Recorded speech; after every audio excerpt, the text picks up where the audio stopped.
Audacias à tous. Retrouvez chaque semaine sur Radio Média Sud Toulon la chronique de Sophie, la voix du citoyen. Vous y entendrez des interviews diverses et variées, notamment des témoignages de personnes qui abordent des sujets qui leur tiennent à cœur, des citoyens, des commerçants, des créateurs, ainsi que des associations et collectifs qui font vivre vos villes, départements, régions et pays. Bien entendu, ce que vous allez entendre n'est qu'au titre de l'information, afin que chacun puisse découvrir la vie de son voisin et pourquoi pas le soutenir dans ses difficultés en créant un maillage de bonne volonté. Bonne écoute à tous. Aujourd'hui, vous allez entendre le témoignage d'une personne handicapée moteur depuis sa petite enfance. Elle nous relate les difficultés du quotidien pour se déplacer, avoir un logement et une vie sociale et familiale. Prudence, ce témoignage peut heurter les personnes sensibles. Bonjour, merci de nous accorder du temps. Bonjour tout le monde. Pouvez-vous vous présenter? Je suis une dame de 62 ans qui est handicapée en fauteuil roulant. J'ai eu une poliomyélite quand j'avais 18 mois. Et quand je vivais avec mes parents, ça allait. Mais après, quand je me suis mis avec quelqu'un j'ai eu des enfants. J'ai trouvé, d'abord j'avais un appartement hier, c'était un HLM. Et après, je déménageais par rapport au travail du père de mes enfants. Et on est parti à Toulon. Et à Toulon, j'ai eu des difficultés pour avoir un appartement. Alors j'ai dû chercher dans tous les sites et le Bon Coin, qui m'a vraiment aidé pour trouver un appartement. Mais le seul problème, c'est que c'était en étage. Et vu mon handicap, c'était très difficile. Alors C'était au 4e étage, c'est Oui. ça, vous m'avez dit, sans ascenseur, Oui. vous habitiez Oui. au cœur de Toulon, Oui, c'est ça? oui, au centre-ville. Et du coup, je montais tous les jours des escaliers.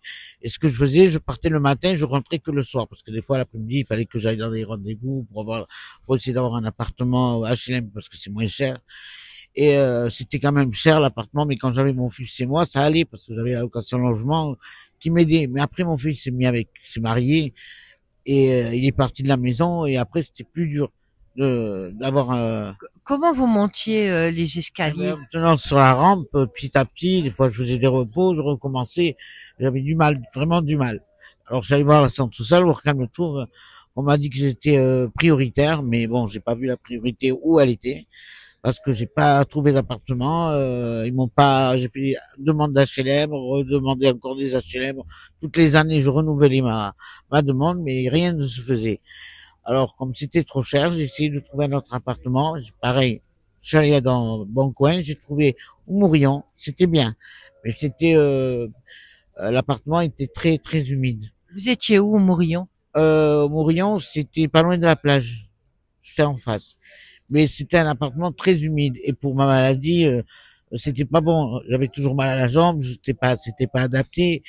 J'avais comment on appelle, ambiance. Justement, quel genre d'obstacle avez-vous rencontré? Mais j'avais comment on appelle ça? J'avais chez moi quand je sortais de chez moi, il y avait un grand trottoir.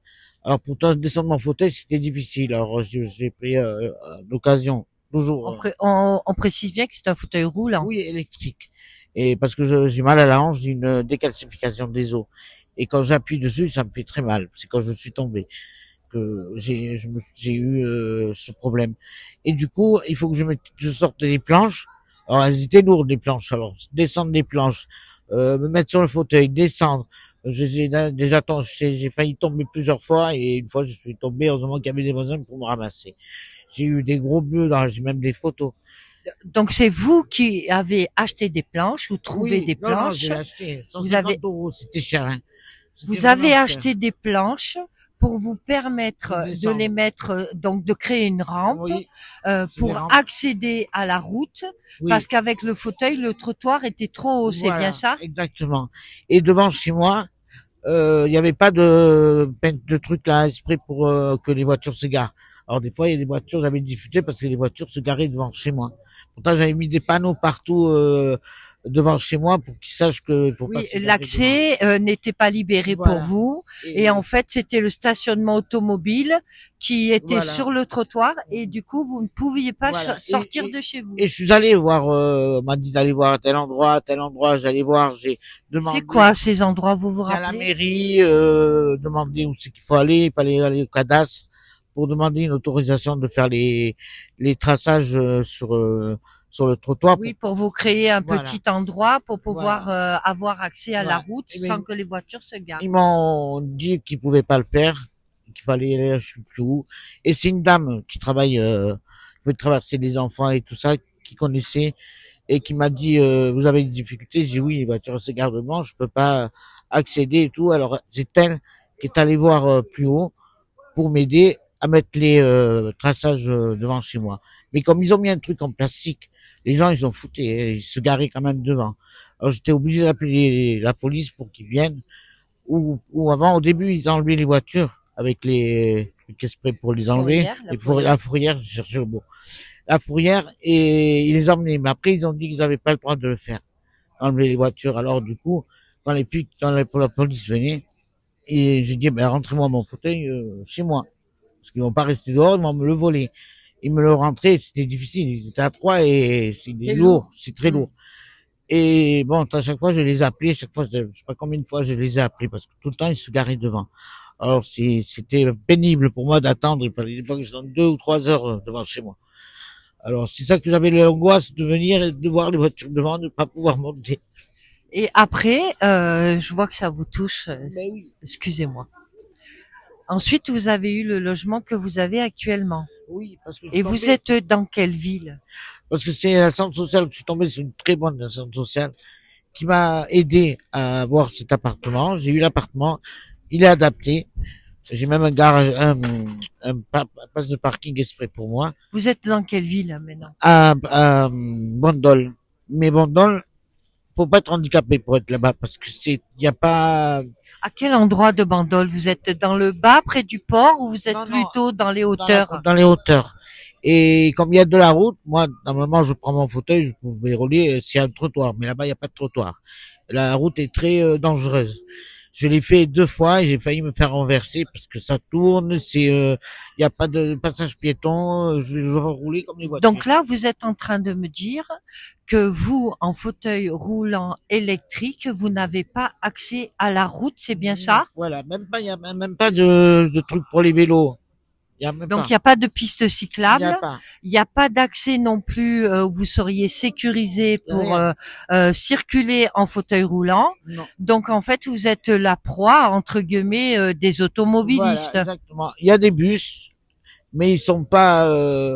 Il n'y a pas tous les jours des bus. Alors expliquez-moi justement parce que tout à l'heure vous nous parliez que vous preniez un billet de train SNCF avec une association que la SNCF a créée. Oui. Vous vous rappelez du nom ou c'est Gare Assistance. Alors c'est assiste en gare. Voilà, j'ai inversé. Voilà. Et donc pour assiste en gare, il faut téléphoner à la gare de son lieu de résidence. Un jour avant. Juste un jour avant. Voilà, expliquez-nous s'il vous plaît. Bon, d'abord, j'ai pas fini avec. Il y a des bus. Allez-y. Voilà, les bus. Le dimanche, il y a pas de bus. Lundi, il y a pas de bus. Vous nous parlez des transports en commun normaux. Avec les planches pour monter adaptées pour les fauteuils roulants. Donc dans les transports en commun normaux. Oui. Vous ne pouvez pas rentrer. Non, parce que je suis en fauteuil roulant électrique. Voilà. Donc vous êtes obligé de passer par un service à côté, en parallèle, pour pouvoir venir voir vos enfants qui sont sur Toulon. Oui. Alors d'abord, je prends le bus. J'essaye de prendre le bus, mais il n'y a pas de bus tous les jours. Alors le lundi, il n'y a pas de bus. Mardi, il n'y a pas de bus. Non, mardi, il y a des bus toute la journée, que le mardi. Mercredi, il n'y a pas de bus. Jeudi, il n'y a que l'après-midi. Et le vendredi, il n'y a que le matin. Je suis resté même coincé parce que je pensais qu'il y avait des bus tout le temps. Et j'avais plus de bus. Il y avait que le matin jusqu'à midi. Moi, je dis, bon, je vais reprendre le bus à 12h, à 14h. Et on me dit, il n'y a pas de bus. Alors, j'appelle Assistant gare. Non, je t'appelle Non. pas. Non, j'appelle le truc des bus, là, Le réseau le Mistral. réseau. Non, c'était pas le réseau. Non Mistral. plus. C'est, en particulier. C'est, privé. Ok. J'ai appelé, et ils m'ont dit, comme j'ai la carte Zoo, j'ai dit, je suis coincé, je peux plus monter. Si je monte, c'est risqué parce que la route, elle est, pas adaptée. Et il y a pas de trottoir, il y a rien. Il y a que de la route. Et du coup, j'ai appelé et ils m'ont dit d'appeler les bus Zoo et c'est les bus Zoo, exceptionnellement, qui m'ont emmené jusqu'à chez moi. Sinon, je restais coincé. Et après, quand j'ai dit bon, il n'y a pas trop de bus, je vais essayer d'appeler la gare. Peut-être le train il est pas loin. Il y a je crois qu'il y a 2 ou 3 stations après pour aller à Toulon. J'appelle et pas adapté non plus la gare. Et eux, ils m'ont dit il y a à Gare Assistance, appelez et il y aura quelqu'un qui vient vous chercher, qui vous amènera jusqu'à Toulon. J'ai appelé et depuis, je fais que ça. Le matin tôt, il faut que je les appelle pour le lendemain. Et ils viennent me chercher devant la maison parce que même pour aller à la gare, il faut que je prenne un bus pour aller jusqu'en ville. Et de la ville, il faut que je reprends un autre bus, j'attends un autre bus pour remonter à la gare. Pourtant, c'est la même route, mais ils font pas le même circuit. Et c'est difficile quand même. Et c'est pas tous les jours. Et voilà. Et combien de fois par semaine vous pouvez les appeler? Tous les jours, si je veux. Tous les jours. Je Très les bien. appelle. Ça Et vous coûte combien? 1,20 € parce que j'ai la carte Zoo. D'accord. Et voilà. Donc, ce qui veut franchement, dire qu'en fait, si on n'a pas la hache ni la carte Zoo, on paye plein tarif. oui, oui, oui. Que celui qui m'accompagne paye moins cher. Mais bon, je vais toute seule. Et je monte directement à Toulon et tout le temps je fais ça. Je fais aller-retour. Je pars le matin, je reviens le soir. Au moins ça me permet parce que les magasins là-bas c'est très cher. Et alors je vais à Toulon pour acheter mes courses en même temps et pour voir mes enfants. Et heureusement qu'ils sont là parce que j'étais angoissé, je faisais une dépression. Quand je suis arrivé, il y avait rien, j'étais perdu. Et je connais personne en plus. Et voilà, si on n'a pas de voiture, voilà, c'est compliqué.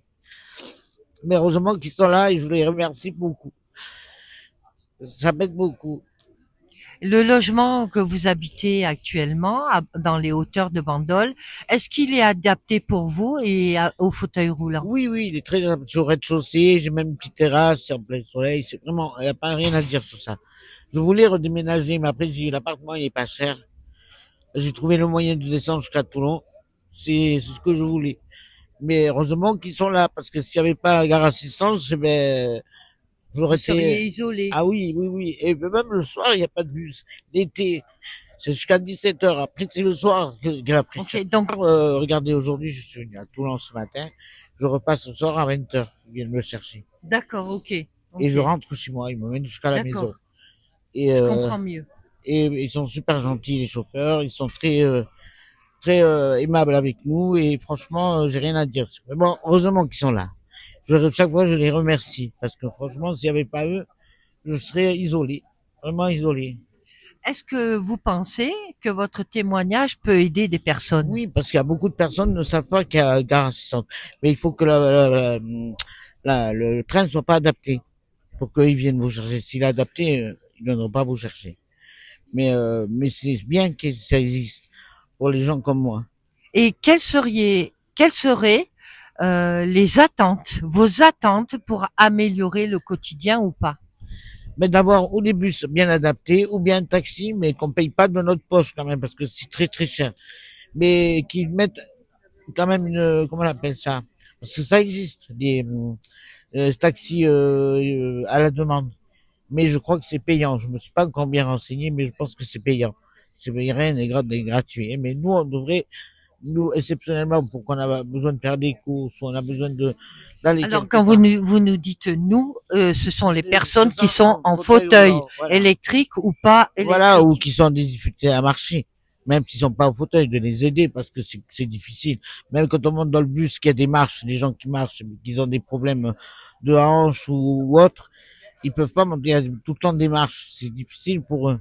Et ça s'est passé comment pour vous occuper de vos enfants par rapport à l'école, par rapport au travail d'une maman en fait, tout simplement le quotidien d'une maman. Ah. Comment vous vous êtes débrouillé? Eh ben, comme on a pu, parce que c'est très dur aussi, parce que pour les appartements, il y a quand il y a pas, il y a des escaliers pour aller chercher les enfants, Quand ils sont petits, des fois c'est dans l'état en étage. Vous avez reçu de l'aide humaine ou sociale? À l'école, oui, à l'école, quand même, on me descendait, l'enfant me le descendait parce qu'il savait que j'étais en difficulté pour monter les marches. Des fois, il y a l'ascenseur, des fois, il n'y a pas d'ascenseur. Et on me les descendait quand même. Ça va. Mais pour d'autres, pour les aides, quand on tombe sur une bonne ascenseur sociale, oui. Quand je suis parti habiter à Bandol, j'ai eu une ascenseur sociale, je devais faire des trucs, des aides, des HLM pour avoir l'allocation logement et tout. La dame, elle est plus revenue. 6 mois, j'ai attendu. Je les ai appelés, j'ai envoyé des emails. Rien à faire. Elle m'a laissé 6 mois sans réponse. J'ai dû appeler l'ascenseur sociale que j'avais à Toulon pour qu'elle m'aide. Et c'est elle qui m'a aidé. Donc, c'était pas son travail, j'étais du secteur. Mais elle m'a beaucoup aidé. Est-ce que dans votre vie, vous avez pu travailler à l'extérieur ou à la maison? Non, j'ai pas pu travailler parce que je suis très fatigué, je dors pas beaucoup par rapport à mes douleurs. En plus, je prends des médicaments, mais ça me tue l'estomac. Alors des fois, j'arrête un petit peu, je reprends. Mais voilà, après, je pouvais pas. Il y avait m'occuper de mes enfants, alors je pouvais pas m'occuper de mes enfants plus travailler parce que c'était trop dur pour moi. J'ai des problèmes au dos, à la hanche. Voilà, je devais me faire opérer de la hanche, mais c'est pas possible parce que comme je boite, c'est très difficile de pouvoir supporter. Alors du coup, je reste. Pensez-vous que votre témoignage peut aider des gens? Oui, bien sûr, parce que c'est comme pour le train et tout, et pour bien sûr ça peut. Comment, avec toutes ces difficultés dans votre vie, puisque vous avez 62 ans, vous êtes actuellement à la retraite, Oui. comment, La retraite, c'est difficile aussi. La retraite, allez-y, dites-moi. ils ont, je sais pas pourquoi, ils ont dit que j'ai travaillé, que j'ai jamais travaillé de ma vie. À part m'occuper de mes enfants, c'est ce que j'ai fait mes petits-enfants. Mais j'ai rien fait d'autre, j'ai pas. Et votre retraite, qui vous paye la retraite? Est-ce que c'est une retraite sociale ou est-ce que c'est une retraite privée comme la Girarco ou d'autres complémentaires Voilà, ou la CARSAT? Regardez, ils ont cru que j'ai travaillé.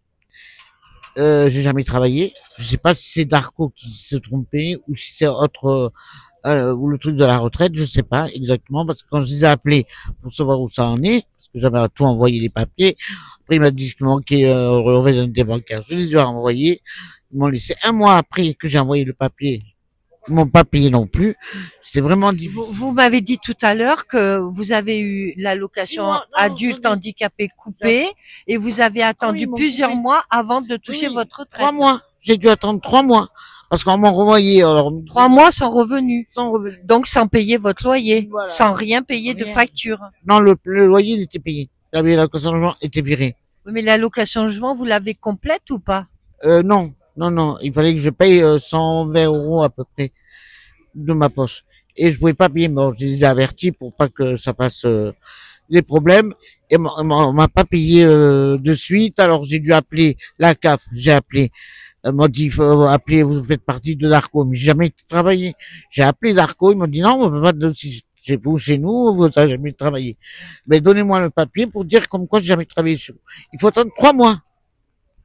3 mois. Et quand je les ai appelés à la CAF, je dis, faut pas, vous allez pas me laisser sans rien. Moi, j'ai jamais travaillé, ils se sont trompés, alors faites quelque chose. À qui je vais m'adresser? Alors, on m'a donné le numéro. J'ai appelé 5 numéros. Et à chaque fois, j'en ai eu marre. J'ai insisté, j'ai rappelé la CAF. J'ai dit, on fait comment alors? Parce que j'ai jamais travaillé. Il faut appeler, il faut m'envoyer une assurance sociale. Oui, vous faites pas partie d'ici. Mais non, je suis obligé. Mais comment vous avez vécu pendant ces 3 mois? Comment déjà avez-vous payé votre part de loyer? Donc vous nous avez dit que vous avez prévenu, donc ils ont été bienveillants, il n'y a pas eu de souci. Mais comment vous avez fait pour l'eau? Comment vous avez fait pour l'EDF? Pour l'assurance maison? Pour la mutuelle et surtout pour vous alimenter et votre quotidien? Comment avez-vous fait? J'avais des sous de côté que je mettais tous les mois, 10 € par mois, un truc pour les trucs pour quand si je meurs ou quoi que mes enfants payent pas. Plan d'épargne. Voilà, j'ai fait ça et j'avais des sous un petit peu. J'ai dû tout débloquer, me mettre sur le bon compte pour un petit peu avancer et j'ai dû une amie qui m'a prêté aussi des sous. J'ai mis sur le compte, mais bon, j'ai quand même été en découvert parce qu'il fallait bien que je mange. J'ai pris sur le découvert. Mais ça a été dur, dur, dur. Je disais, mais c'est pas possible, il faut tout le temps un truc. Et c'est pas moi qui me suis trompé. Et les agios, qui c'est qui les paye? C'est moi. Il y a personne qui m'a remboursé 40 euros d'agio pour le découvert, parce que je vois qu'il y avait un retrait ou un relevé qui s'en, mais c'est moi qui ai payé 40 euros de découvert. Mais personne ne va me le rembourser, ça. Ça, c'est pas normal. Parce que c'est eux qui sont Vous avez essayé de négocier avec votre banque pour les Non. agios en leur expliquant que Non, vous étiez, je sais même pas c'était passager votre comment. Je sais situation. pas si on peut faire quelque chose, je sais pas, parce que les agios, ils prennent, hein. Les banques, c'est comme ça, hein, ils s'en foutent, hein. Vous avez un problème, c'est comme ça, on peut pas faire autrement. Et que, toutes ces années-là, comment vous avez géré votre stress? Eh ben, Comment vous avez fait psychologiquement pour tenir? Parce que vous m'avez l'air d'avoir une force mentale surhumaine. heureusement, et puis c'est mes enfants qui me faisaient avancer aussi. C'est grâce à mes enfants, sinon j'aurais pas pu être positif. Il y aura toujours une solution. Il faut que je tiens. Il faut rester optimiste, c'est ça que vous Voilà. voulez dire? Oui, oui, oui. Et mais heureusement qu'il y avait des gens comme l'ascension sociale que j'ai eu qui était très bien à Toulon, hein. Pas pas Ah là-bas. bon. Vraiment dans les. Quand tu m'as dit aller voir une ascension, j'ai dit non. Si vous me donnez encore cette dame que j'ai eue, non, non, non, pas du tout. Et comment maintenant, alors moi c'est ma petite question finale, comment voyez-vous l'avenir? Eh ben, c'est de plus en plus dur. C'est vraiment de plus en plus dur. Les handicapés, on les laisse toujours de côté. Alors c'est Alors quand vous dites handicapé, ça en englobe fauteuil, tout le monde, tout le monde, fauteuil ou pas tout le monde, fauteuil, tout et le les monde. personnes qui ont un Même les problème personnes âgées, physique. même les personnes âgées, pareil. On les laisse un peu de côté. Il y en a même qui sont morts tout seuls parce qu'il y a personne qui vient les voir, si la famille elle est loin.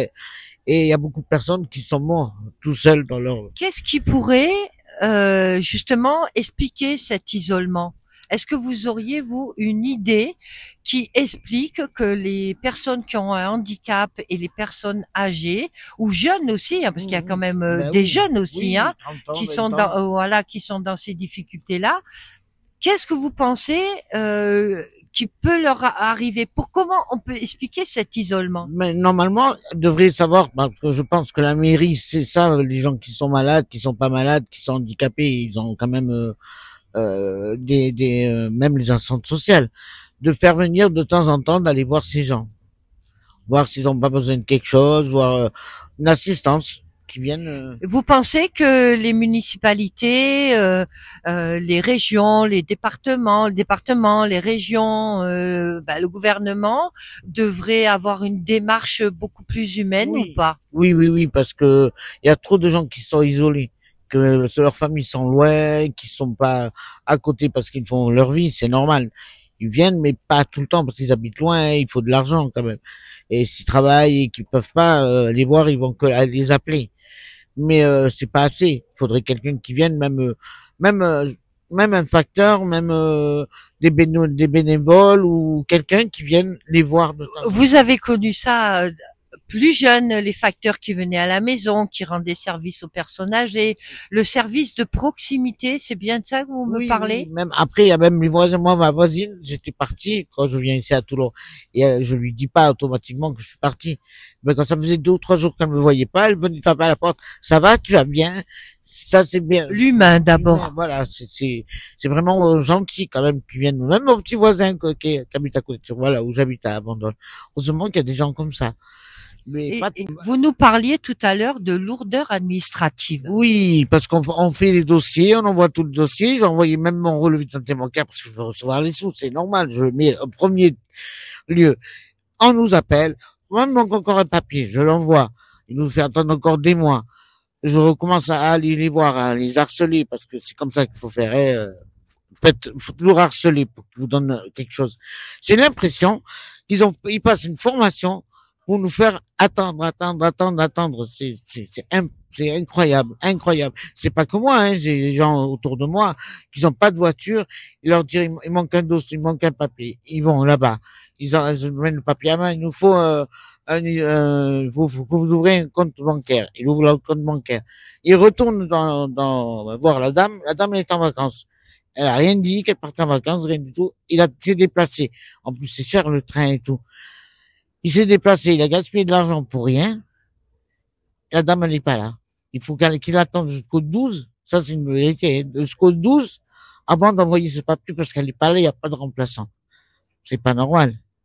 Même pour il y a plein de choses comme ça. C'est comme pour avoir une femme de ménage handicapée. J'ai dû attendre beaucoup. La femme de ménage, la centre sociale n'a pas fait le nécessaire, me dit de me débrouiller moi d'appeler tous les numéros. Mais des fois on les a, des fois on les a pas, qu'ils ont des numéros spéciaux pour pouvoir les avoir de suite ou des emails. Mais voilà, ils nous font entendre. C'est incroyable. Moi, je ne comprends pas pourquoi. C'est très difficile. Pourtant, le papier, ils peuvent le faire de suite. Mais il faut attendre des mois et des mois. Et nous faire revenir plusieurs fois. Et d'après vous, que ça pourrait être dû à quoi, cette lourdeur administrative et le manque de réaction des gens qui s'occupent justement des administratifs, qui s'occupent des papiers? Ben, ils ont dû faire une formation, c'est pas possible pour nous faire galérer comme ça et attendre et renvoyer. C'est incroyable, je sais pas. Vous gardez votre humour. Ben oui, il faut, parce que c'est pas croyable. C'est vrai, ils peuvent faire de suite le papier. Pourquoi il faut attendre 3 mois pour un truc, pour un papier?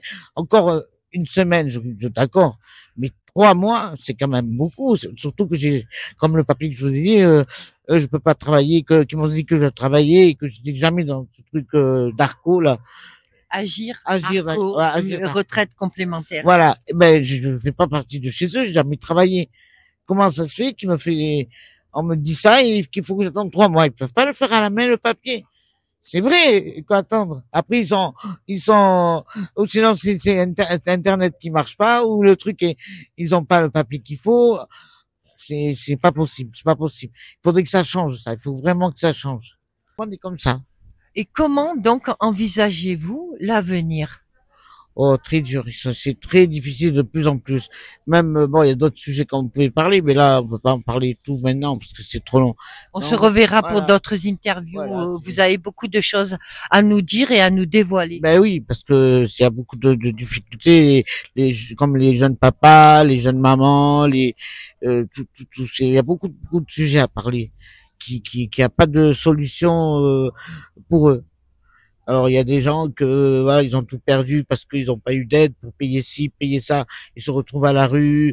Il y a plein de gens qu'on devrait mieux être plus humain, parce que maintenant c'est que l'argent. L'humanité n'est pas ce qu'était avant. Depuis qu'il y a l'euro, c'est plus pareil, je trouve. Exactement, je trouve que c'est plus pareil. Quoi. Vraiment, il n'y a que l'argent qui compte et le pouvoir. C'est ça qui est dur. Ou sinon, il y a qui passent de l'argent sous la table pour avoir quelque chose. Sinon, on n'a rien. Si on n'a pas des gens qu'on connaît, qui connaissent des autres personnes, qui peut nous aider.